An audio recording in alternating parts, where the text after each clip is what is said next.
Hello friends, welcome to Kalyani's உலகம். இன்றைக்கி இந்த வீடியோவில் நம்ம வீட்டில் சண்டே என்ன சமையல் அப்படின்றத தான் பார்க்க போகிறோம். ரெடியா? வாங்க பார்க்கலாம். ரொம்ப ரொம்ப சிம்பிளான சமையல் தான். மட்டன் பிரியாணி அப்படின்னு நினச்சிங்களா? கிடையவே கிடையாது. இது மஷ்ரூம் பிரியாணி. அப்படியே வேலூர் மட்டன் பிரியாணி ஸ்டைலில் இருந்ததுங்க. வேலூர் ஸ்டைலில் செய்வாங்க பார்த்தீங்களா பிரியாணி, அந்த மாதிரி செஞ்சுருந்தேன். ரொம்பவே டேஸ்ட்டாக இருந்தது, அட்டகாசமாக இருந்தது. சும்மா சொல்லலைங்க, உண்மையிலேயே டேஸ்ட் அப்படியே மட்டன் பிரியாணி ஸ்டைலில் இருந்தது.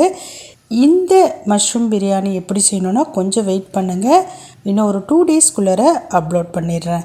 இதுக்கு சைட் டிஷ் தாங்க ஹைலைட்டு. என்ன தெரியுமா செஞ்சுருந்தோம்? பெப்பர் மட்டன் தான் செஞ்சுருந்தோம். சாரி பெப்பர் சோயா தாங்க செஞ்சுருந்தோம். மட்டன் கூட இந்த அளவுக்கு டேஸ்ட்டாக இருக்குமான்னு சொல்லிட்டு சொல்ல முடியாது.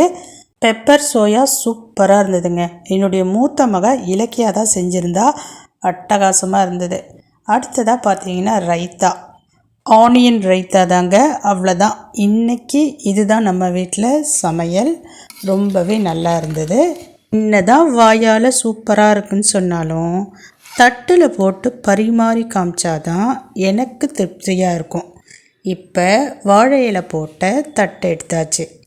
அதில் நம்ம வேலூர் ஸ்டைலில் செஞ்ச மஷ்ரூம் பிரியாணியை சுட சுட ஆவி பறக்க உதிரி உதிரியாக பரிமாறியாச்சு. கூட ஆனியன் ரைத்தாவையும் வச்சு சாப்பிட்டாதான் இந்த மாதிரி பிரியாணிக்கெலாம் நல்லாயிருக்கும். அதனால் ஆனியன் ரைத்தாவையும் வச்சாச்சு. கூடவே பார்த்திங்கன்னா பெப்பர் சோயாவை வைக்கணும். இந்த பெப்பர் சோயாவுக்கு நான் அடிமைங்க. ரொம்ப சூப்பராக செஞ்சுருந்தான் என் பொண்ணு.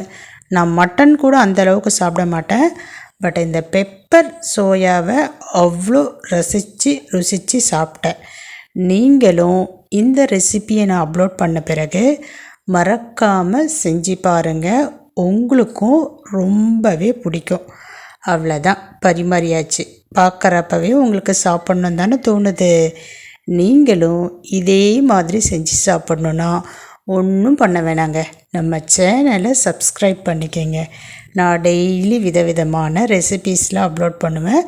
பார்த்து செய்யுங்க, சமையல் எக்ஸ்பர்ட் ஆகிடுவீங்க நீங்கள். சூப்பராக இருக்குல்ல? சரி, இன்றைக்கி சமையல் முடிஞ்சது. கிட்டத்தட்ட வீடியோவும் முடிய போகுது.